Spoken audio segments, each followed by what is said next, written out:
Halloween is just around the corner, and that means that things are getting very spooky and scary around here, and I thought I would join in on the action by creating the scariest piston door I can possibly think of. And I also have a bit of a challenge for you guys that I'll mention towards the end of the video. Now, of course, I thought it would be wise to build this thing inside a mushroom island, because clearly mushroom islands are the strangest of the biomes. I mean, look at this place. If I saw this kind of looks like the Upside Down from Stranger Things. Yeah? I'm sure at least some of you out there have seen Stranger Things and can agree with me on this one. Anyway, here is the start of our door. So we have got, well, the bottom is all extended, and I just want to see what this thing looks like once we actually get everything fully extended. So if we do a bit of that and a bit of that, that looks really silly. What have I done there? Have I? Okay, I've realized what I've done. So we need double piston extenders in all of this. Oh, that makes things tricky. Okay,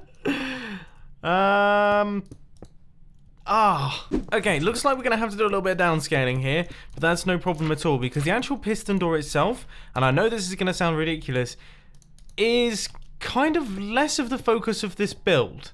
You see, we have some exciting things planned for the top section. So actually, if we can keep things simple down here, then that's going to make my life a lot easier. And you know what? That actually looks really good anyway. Especially now that we have some decoration in. Look at this guy.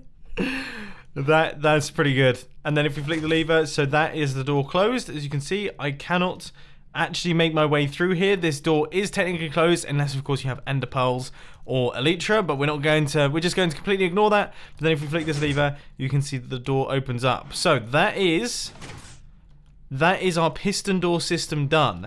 Now we need to start work on the eyes. This is where things are going to get interesting. I can't look at this without thinking he really needs to sneeze. That is literally the face I pull when I'm about to sneeze.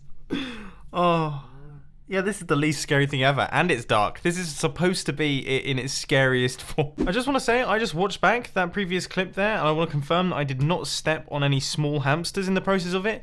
That squeak that I made, I've never made that noise in my entire life. Squeaks and sneezes aside, I think I've come up with an eye mechanism. So, right now, the eye is looking dead straight on, and then as we approach the door,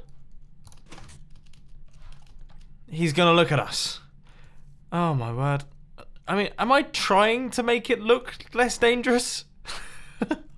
Let's get the other eye hooked up. Now I'm thinking, okay, so we have the eye mechanism all hooked up, and everything's working nicely. Look, there they are looking forwards, and then here they are looking down. We'll hook those up in some form of system soon. But the eyes are open permanently. And I'm trying to think if there's any way, absolutely any way, that we could make it so that they could close.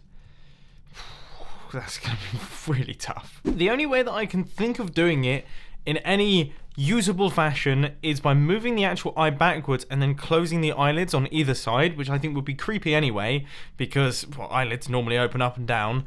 Now that does mean that we've had to add this little extension, which actually makes it uglier, which is good. We're going for ugly. This has wound up being a little bit complicated, and as you can see, it's kind of expanding out, and the best part is that it's not quite finished.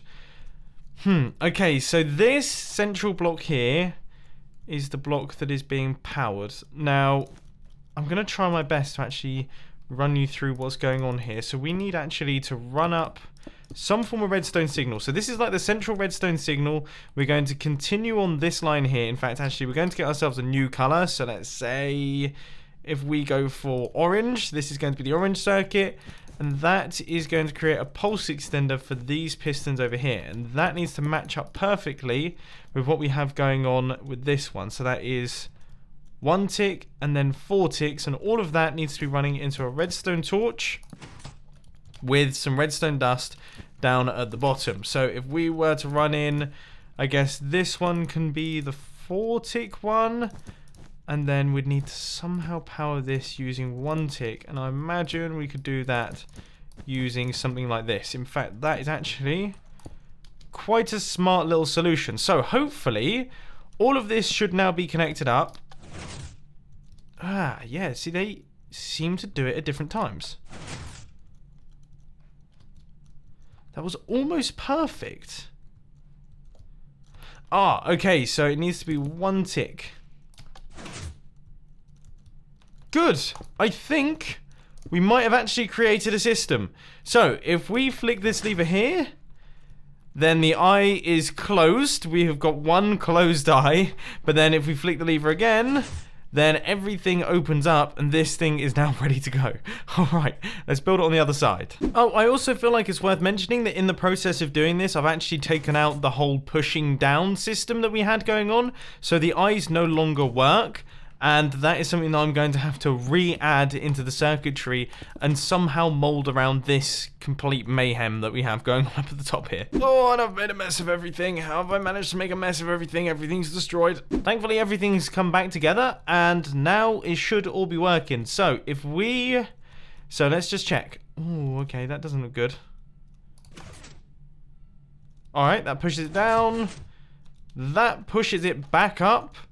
So then his eyes are there. Now if we flick this, eyes close, eyes open, eyes look down, eyes look back up. Let's just double check. Cool. And then eyes closed. Nice. Ooh, that's scary. So, here are my plans for the sequence. So, first things first, we need to place in some tripwires, because this is going to be a tripwire-based system.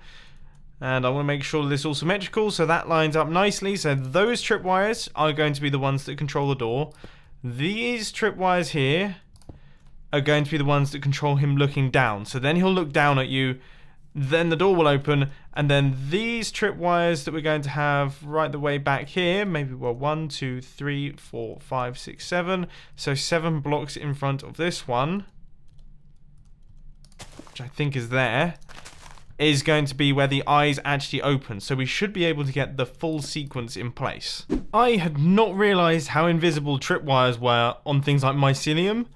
Holy mackerel, that would really catch me out. I mean, I would never spot that. With this tripwire system, it's actually a little bit more complicated than I was expecting, because the way that we're going to do it is we're going to have RS NOR latches, but then we need to make sure that they can't activate it in the wrong order, because you don't want the eyes looking down before the eyes are open, because that's going to break a lot of the system.